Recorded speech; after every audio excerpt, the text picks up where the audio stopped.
السلام عليكم، مرحبا بكم معايا في فيديو جديد. نتمنى تكونوا مزيانين وفي احسن الاحوال. اليوم ان شاء الله غادي نحضر معكم حوته معمره بالرز في الفران بطريقه صحيه، كتجي لذيذه بزاف ورائعه. نتمنى تعجبكم الوصفه. نبداو على بركه الله. بالنسبه للخضر عندنا الجزر، بطاطا، الفلفله، مطيشه سوريز، عندنا هنا القزبور ومعدنوس مع الثومه. في التوابل عندنا ملعقة كبيرة ديال البزار، ملعقة كبيرة ديال التحميرة، ملعقة كبيرة ديال الخرقوم، وملعقة كبيرة ديال الكمون. كنضيفو هنايا الحامض مصير مع القزبور ومعدنوس والثومة، وكنضيفو حتى داك التوابل وشوية ديال الملحة. هاد الشرمولة بيها باش كنشرملو الحوتة ديالنا.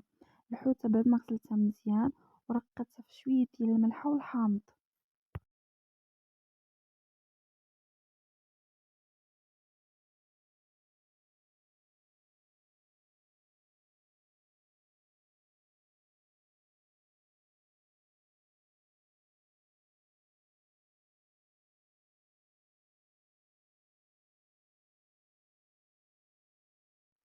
كنضيفو هنايا واحد العصرة ديال الحامض،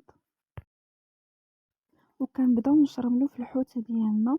كندخلو لها داك الشرمولة مزيان، من بعد ما كنقطعوها شوية من الفوق كندخلو في داك الشراطي اللي درنا بالموس الشرمولة ديالنا باش كتجينا لذيذة في الماكلة.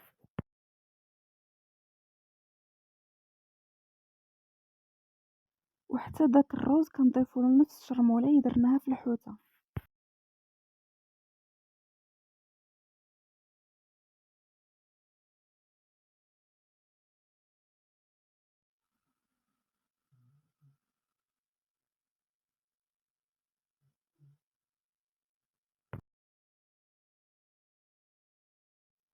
كنخلطو مزيان ومن بعد كنعمروها للحوتة ديالنا.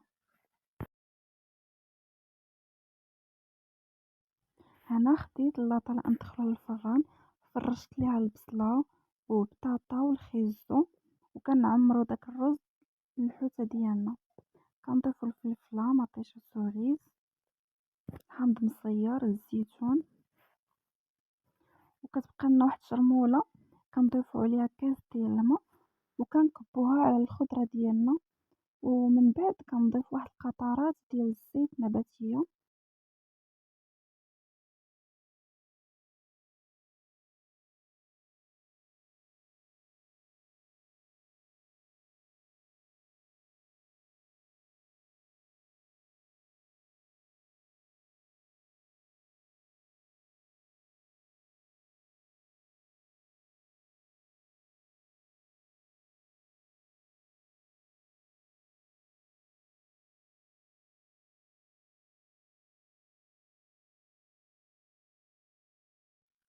وهنايا كنكونو كملنا اللاطة ديالنا، كتجي رائعة وبنينة. كنتمنىو تجربوها.